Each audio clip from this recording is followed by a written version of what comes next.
Pakaian baru biasanya dilengkapi dengan potongan kain kecil dan satu kancing. Fungsi kancingnya udah cukup jelas lah ya. Tapi kain kecil ini buat apaan sih? Pastinya bukan untuk nambal baju dong, tapi untuk ngetes sabun cucimu. Jadi kalau sabunnya kurang cocok, pakaian barumu nggak ikut rusak. Lubang random seukuran koin di pintu lift sebetulnya cuma lubang buat naruh kunci. Jadi kalau pintu liftnya nggak bisa dibuka, si operator bisa membukanya secara manual dengan memasukkan kunci khusus. Lubang yang sama juga bisa digunakan saat ada perbaikan rutin. Bagian samping wadah susu plastik biasanya diberi lekukan, dan lekukan ini ternyata punya beberapa fungsi loh. Saat susunya mulai basi, wadah ini bisa menggembung, dan tekanan di dalamnya akan terus naik. Nah, disinilah fungsi lekukan ini bisa ngebantu. Karena bisa menonjol keluar, lekukan ini nggak bikin wadahnya meletup. Dan saat susunya mau dibekukan, lekukan yang sama akan ngasih sejumlah ruang supaya susunya bisa memuai seperti cairan lain. Akibatnya, lekukan tadi akan menonjol dan wadahnya nggak akan meletup di dalam freezer. Orang awam bisa aja mengira kalau wadah takeaway makanan Chinese punya bentuk aneh. Tapi bagi mereka yang udah tahu, sisi wadahnya bisa dibuka untuk ngebentuk piring kertas praktis. Tada, makanannya juga udah tertata rapi di atasnya. Garis di gelas plastik bisa dipakai untuk menakar minuman dan bahan lain. Dari bawah ke atas, garis ini nunjukin ukuran 30, 150, dan 350 ml. Garis yang paling bawah bisa dipakai untuk nakar obat kumur. Yang tengah bisa digunakan untuk menakar sereal kalau kamu mau sarapan. Dan yang paling atas untuk menghitung takaran air yang sebaiknya kamu konsumsi sebanyak 4-5 kali sehari. Pasta gigi belang akan tetap keluar belang meski kamu mengocok wadahnya sampai tanganmu pegel. Itu bukan sulap, bukan sihir kok. Produk ini sangat padat dan kental, jadi sulit bercampur. Bagian putih, biru, dan merahnya kepencet secara bersamaan, karena sifat fisiknya hampir sama. Kekentalannya juga membantu pasta gigi terdorong keluar dari bagian tepi. Udahlah, percuma juga kalau kamu mau misahin tiap warnanya. Yang keluar tetap akan belang-belang kan? Enggak semua pemilik iPhone benar-benar merhatiin lubang kecil di antara kamera dan lampu flash. Ini sebetulnya mikrofon kedua dan fungsinya untuk memblokir suara luar saat kamu merekam video. Mikrofon ini juga bisa memperjelas suaranya. Pakai aja mikrofonnya saat kamu ngobrol via telepon di tempat berisik. Benang gigi bisa meleset dari jari dan langsung kusut. Untuk mencegah masalah ini, kamu bisa mutusin benangnya, lalu ikat kedua ujungnya. Dengan begini, benang akan lebih gampang dipakai dan enggak bikin tanganmu sakit. Kebanyakan wajan memiliki gagang berlubang, dan kamu bisa masukin lubang ini ke dalam kait untuk menggantungnya. Tapi fungsi aslinya bukan itu loh. Saat kamu memakai wajan untuk masak, taruh aja spatulamu pada lubang tadi. Dengan begini, alat masak plastikmu nggak akan meleleh saat kelamaan ditaruh di atas wajan. Ujung tumpul di tusuk gigi biasanya punya sejumlah lekukan. Nah, saat kamu perlu pakai tusuk gigi, patahin aja ujung berlekuknya, lalu taruh di atas meja. Lekukan ini bisa kamu pakai untuk naruh tusuk gigi bekasmu biar nggak nempel ke meja. Kamu tahu kan kebanyakan tutup cup minuman ringan dilengkapi dengan satu lekukan di bagian tengah dan 3 benjolan lain?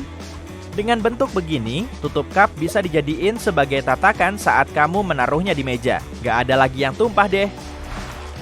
Busa mandi nggak cuma menyenangkan dan beraroma wangi loh, tapi juga bisa membantu mengatur suhu. Gelembung sabun bikin airnya lebih awet hangat, jadi kamu bisa berendam lebih lama. Tapi fungsi ini cuma berlaku pada batap berbahan akrilik sih. Batap logam pasti cepat adem lagi. Mayoritas meteran punya ujung logam yang diberi lubang. Masukin lubang ini pada paku atau sekrup, biar kamu bisa ngukur tanpa bantuan orang lain. Kadang bagian ujungnya juga lebih tajam agar kamu bisa ngasih tanda pengukuranmu tanpa pensil. Bungkus kapas punya tali di atasnya, biar kamu bisa menggantungnya pada kait. Kamu juga nggak perlu ngebuka dan nutup bungkusnya tiap kali mengambil kapas. Coba deh, cek bagian bawahnya. Di situ ada garis putus-putus kan? Robek aja, biar kamu bisa ngambil kapas dari situ. Jerigen punya 3 gagang agar lebih gampang dibawa oleh 2 orang. Selain itu, untuk mendistribusikan isinya secara merata. Jerigen bensin juga biasanya punya lubang kedua yang harus dibuka sebelum kamu menuang bensin. Saluran udara ini bisa mencegah bensinnya tumpah. Lemon akan lebih berair kalau dihangatkan sebentar di dalam microwave. Panasnya ini bisa melembutkan membran beku pada lemon, jadi airnya bisa mengalir bebas. Asik, lemonade-nya bisa dibikin lebih banyak nih. Saat kamu beli keju parut, nggak usah terlalu kaget ya. Kalau di kemasannya tertulis kata selulosa, berarti keju itu mengandung pulp. Santuy aja, zat ini bisa dicerna kok. Produsen memang perlu pakai selulosa agar keju mereka nggak menggumpal. Tanggal kedaluarsa di kemasan air mineral bukan buat airnya loh. Sebetulnya air nggak bisa basi, tapi botolnya bisa rusak.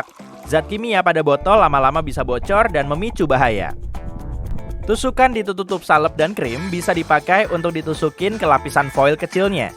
Jadi kamu nggak perlu lagi ngambil tusuk gigi atau pakai kuku langsung untuk ngebuka foilnya.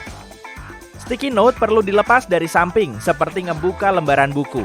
Kebanyakan orang ngelepasnya dari bawah. Cara kayak gini malah bikin kertasnya melengkung dan nggak nempel kuat. Biar airnya nggak meluap saat mendidih, taruh aja spatula kayu di pinggiran panci secara melintang. Tapi cara ini cuma berfungsi sementara sih. Kalau permukaan kayunya memanas sampai titik didih, gelembung air akan terbentuk di sekitar spatula. Makanya, kamu nggak bisa pakai spatula logam. Bahan ini gampang banget panas. Sebagian penghapus punya dua warna dan tekstur.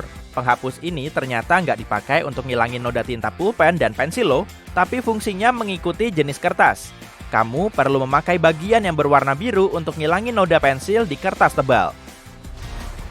Kebanyakan orang masih memakai jepit rambut dalam posisi kebalik. Bagian yang berlekuk perlu dipasang di bawah.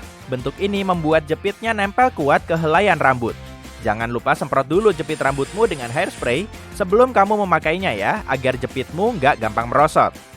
Kamu pernah merhatiin lubang kecil di tutup cup kopi nggak? Fungsinya untuk mengatur aliran minuman yang keluar dari lubang utama. Kalau nggak ada lubang ini, minuman panas akan mengalir keluar kayak susu yang tumpah dari wadahnya. Itu juga bisa jadi lubang uap. Makanya, suhu panas dan tekanan yang terakumulasi nggak akan meleleh atau lepas. Apel yang kamu beli di supermarket kemungkinan telah dipetik di musim tertentu aja. Setelah itu, apel diberi pelapis wax, dikeringkan dengan udara panas, dan disimpan di tempat sejuk. Buah itu perlu didiemin selama 6-12 bulan sebelum masuk ke rak produk segar. Kamu pengen menjauh sebentar dari komputer tapi nggak mau terus-terusan login ya? Taruh aja mousemu di atas jam analog supaya alat kecil ini bisa mendeteksi gerakan jam penunjuk detiknya. Dengan begini komputermu nggak akan mati sendiri. Saat menggunakan blender, masukin dulu bahan cairnya ya. Setelah kamu nuangin susu, air kelapa atau yogurt, masukin stroberi, buah lain atau bayam. Berkat lubang di bawah earphone, udara bisa mengalir ke atas dan ke bawah melalui speaker. Dengan begini, frekuensi rendahnya akan naik, suara bassnya lebih dalam, dan kualitas suaranya lebih mantul. Kamu bisa memanfaatkan kait logam di samping troli belanja untuk ngerapihin barang belanjaanmu. Gantungin aja jaketmu atau produk yang gampang remuk seperti telur dan roti pada kait ini. Dengan begini, jaketmu nggak akan lecek dan telurmu nggak akan pecah. Garis hitam di permukaan bola basket bikin bolanya lebih gampang dimainkan. Lekukan ini sebetulnya bisa membantu pemain basket mengontrol bola. Selama bergerak sambil mendribel bola, mereka juga perlu mengontrolnya. Garis hitam ini bikin cengkeraman mereka lebih kuat dan arah bolanya bisa lebih terkontrol. Kalau permukaannya cuma rata, hal kayak ini nggak akan mungkin dilakukan. Nah, titik-titik di bagian luarnya juga punya fungsi yang sama. Laci di bawah kompor berfungsi untuk menghangatkan makanan saat kamu masak banyak. Selagi hidangan lain masih ada di dalam oven, hidangan yang udah jadi bisa tetap hangat di laci bawah.